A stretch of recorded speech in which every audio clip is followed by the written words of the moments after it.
What happens when an innocent purchase becomes your worst nightmare?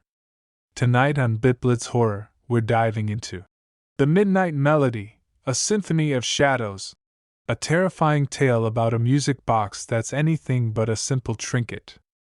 Dim the lights, lock your doors, and prepare yourself. This story will make you think twice about every dusty antique you've ever touched. Let's begin. I never should have bought that damn music box. It all started on a dreary Saturday afternoon.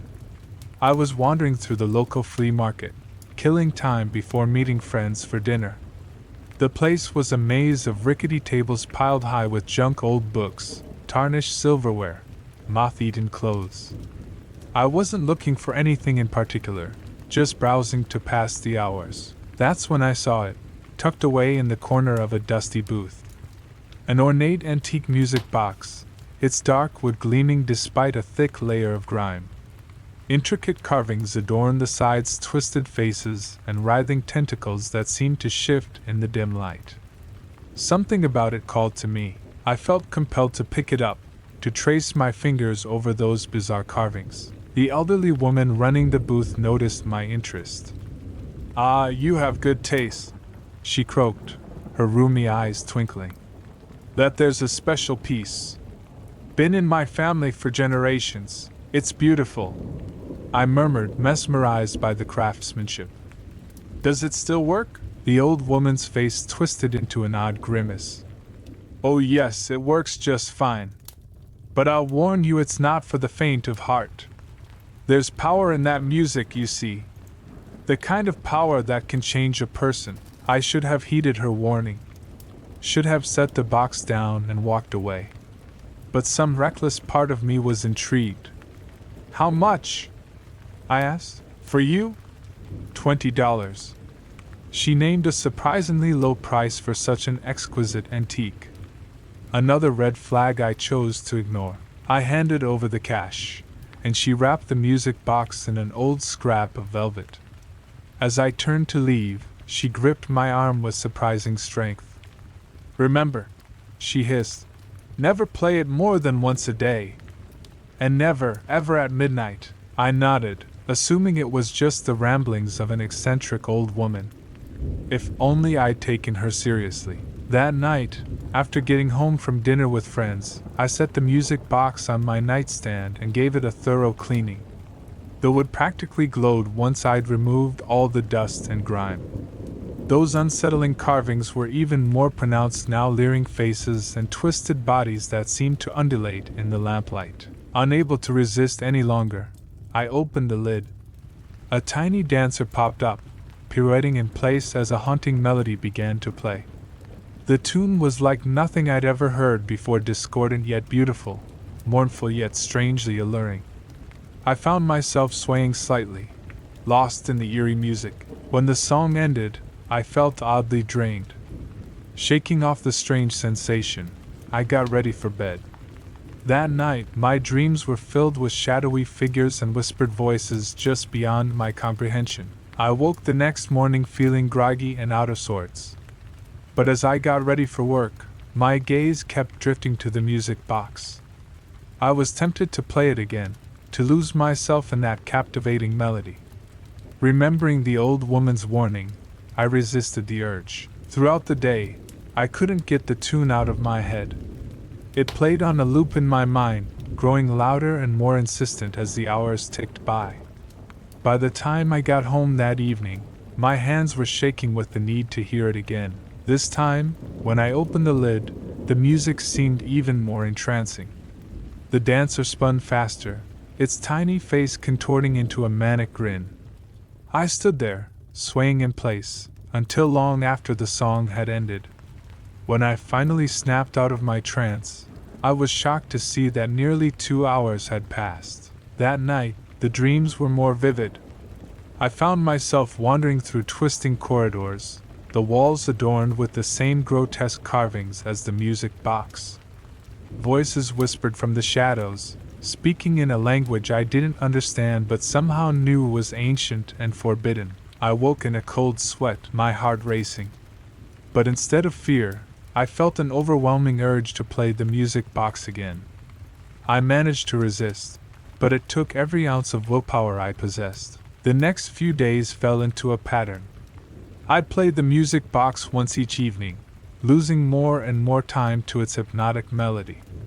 My dreams grew increasingly disturbing, filled with glimpses of impossible geometries and creatures that defied description. I began to see things out of the corner of my eye, fleeting shadows and twisted shapes that vanished when I tried to focus on them. I knew something was wrong. Knew I should get rid of the music box, smash it to pieces and bury the remains. But I couldn't bring myself to do it. The thought of never hearing that melody again filled me with a visceral dread. A week after bringing the cursed thing home, I hit my breaking point. I barely slept in days, tormented by nightmares and the constant, maddening urge to play the music. I was irritable at work, snapping at coworkers and making careless mistakes. When I got home that evening, I knew I couldn't take it anymore. I opened the lid, desperate to lose myself in the music and quiet the screaming in my head. But this time, something was different. The dancer's face was no longer a benign smile, but a leering, hungry grin. Its eyes gleamed with malevolent intelligence as it spun faster and faster. The music swelled, growing louder than it ever had before. It filled the room, reverberating in my bones and drowning out all other sound. I tried to close the lid, to make it stop, but my body wouldn't obey. I could only stand there, paralyzed, as the melody wormed its way deeper into my mind. I don't know how long I stood there, lost in the music's thrall. When I finally came to my senses, the room was pitch black. I fumbled for my phone, my hands shaking so badly I could barely grip it. The screen flared to life, momentarily blinding me. 11:58 p.m. Terror gripped me as I remembered the old woman's final warning.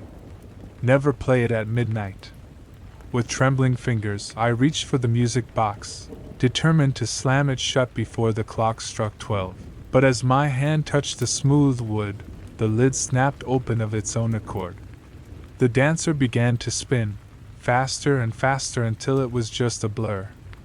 And then, as the first chime of midnight rang out, it changed. The tiny figure grew, its delicate limbs elongating and twisting into impossible shapes. Its face split into a gaping maw filled with needle-sharp teeth. I tried to scream, but no sound came out. I was frozen in place, forced to watch as the thing that had once been the dancer unfolded itself from the music box. It loomed over me, a nightmarish tangle of limbs and gnashing teeth. The music swelled to a deafening crescendo, and I felt something tear inside my mind. Reality seemed to warp and bend around us, and then, in a moment of clarity amid the madness, I understood. The music box wasn't just cursed, it was a doorway. A portal to some dark dimension beyond human comprehension. And I had just unlocked it. The creature lunged forward, its maws stretching impossibly wide. As those teeth closed around me, I had one final, terrifying thought. I was about to become part of the music box's twisted song. I jolted awake with a strangled gasp, my heart pounding so hard I thought it might burst from my chest.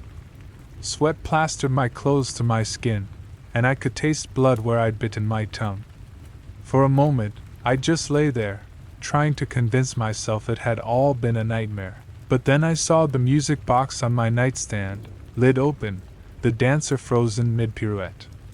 And I knew with sickening certainty that it had all been real. I scrambled out of bed, putting as much distance between myself and that cursed object as possible. My legs were shaky, barely able to support my weight. I stumbled to the bathroom, desperate to splash some cold water on my face and clear my head. The person staring back at me from the mirror was barely recognizable. My skin was sallow and waxy, dark circles ringing sunken eyes. I looked like I'd aged a decade overnight. But it was my eyes that truly terrified me. The irises, once a warm brown, now swirled with flecks of an otherworldly green. I stumbled back to my bedroom, determined to destroy the music box once and for all. But when I reached for it, My hands refused to obey. It was as if some external force was controlling my body, keeping me from harming the cursed object. Panic rising in my throat, I grabbed my phone to call for help. But as I scrolled through my contacts, I realized I had no idea who to reach out to. Who would believe such an insane story? They'd think I was having a mental breakdown. As I stood there, paralyzed with indecision, a notification popped up on my screen. A text message from an unknown number. Having fun with your new toy? My blood ran cold. With shaking fingers, I typed out a reply.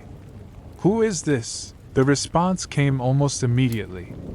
A friend. Someone who understands the power you've unleashed. Don't fight it. Embrace it. I wanted to throw the phone across the room, to smash it to pieces. But instead I found myself typing. How do I stop this? Stop it? Oh, my dear, you don't stop it.